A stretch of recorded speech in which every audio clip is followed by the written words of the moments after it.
just, I mean, at 16, you go into this completely alien environment. I mean, there's no police force, there's no school, there's nothing. It's just a load of people sat in a hut looking at the ice.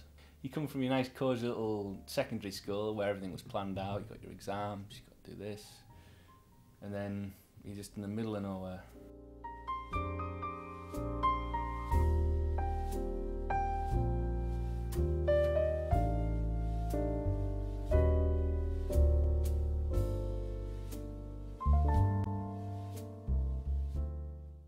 Now the reason we went down the Antarctic in the first place is there was about 10,000 tonnes of scrap metal, tanks, an amphibious landing craft.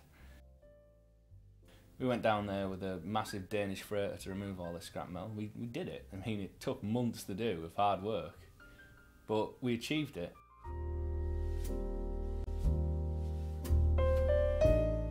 It was quite an experience being in South Africa. I mean, yet again, never really thought of going there.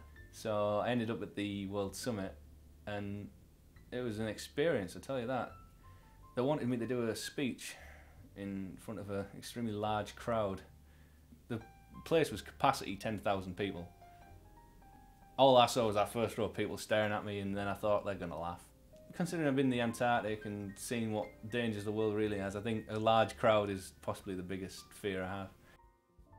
And after that we went on a jaunt to a safari park in a tent with this Russian called Misha Malakhov, who's a Russian doctor, but he's also one of the guys who walked to the North Pole.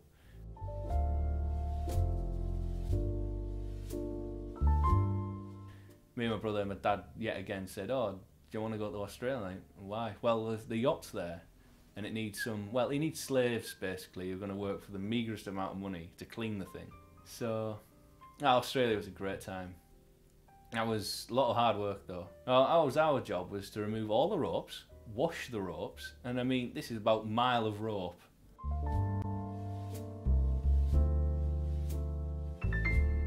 It's a beautiful country. I mean, the people are fantastic. The place is, it's just Britain but without the mass of people. You go to Australia, it's young orientated, extreme sports everywhere. You go to New Zealand, more reserved, more towards inclined. It's England 40, 50 years ago. So you see, it's weird, you see schoolgirls walking around in like these 1950s schoolgirl uniforms. You're like, have I gone back in time? I mean, back in England, there'd be a load of them pregnant sat in the corner having a smoke and drinking White Lightning. But we went to see the Narnia set, you know, they went to film all the, it's called Elephant Rocks. That's really good. I mean, it was a guy's field with sheep yet again everywhere.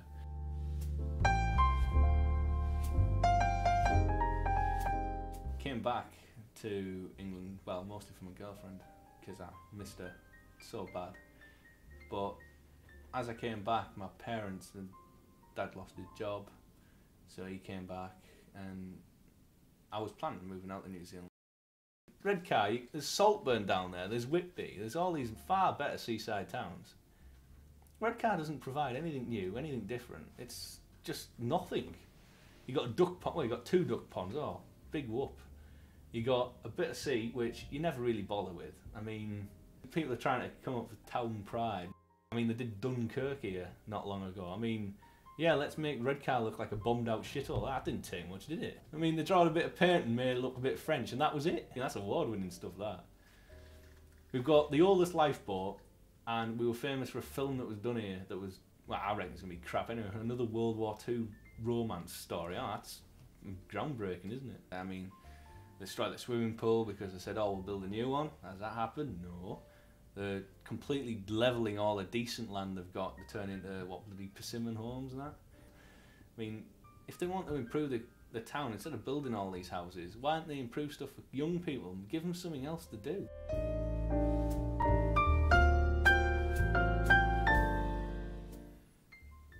where do I see myself in 10 years' time? Hopefully in New Zealand. Like, I don't look that far ahead, I'd rather look where I am now.